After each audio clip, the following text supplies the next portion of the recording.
আলিম ভাই ও আচ্ছা, সেটা হচ্ছে যে যেমন আছে না যে শেখদের ভিলা টিলা একদম কয়েক আরো আর কি মানে লাক্সারিয়াস একটা ম্যানশন। আমি ঢুকবা করে দাঁড়াই গেলাম, আমি শুধু বিয়ে করতে চাই, হইলো নাকি আপনাদের সুবাকে এইভাবে নিয়ে গেলে আপনারা দিয়ে দিবেন?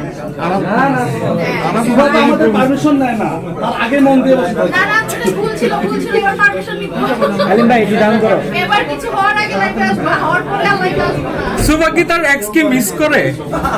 তারা আমাকে মিস করে, কজ আমি অনেক হট। কতজন এক্স ছিল আপু? মানে আপনারা জানেন কতজন, সে কয়জন ছিল? তারা তো অনেক সুখী দেখা যায় অনেক।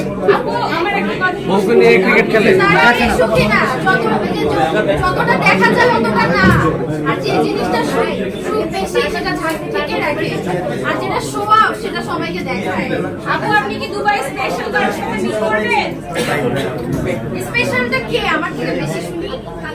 না, আপনার সাথে আপনি কারোর সাথে স্পেশালি, যেহেতু ফ্রেন্ড, শুধু ফ্রেন্ডস এর সাথে আপনি সময় কাটান না, আমি আপাতত চাই যে সালমান খানের সাথে আমার দেখা হোক। দুবাইতে এসে প্রোগ্রাম করতে আসে মাঝে মাঝে, সালমান খানের সাথে একটা ডেট ফিক্স করছি।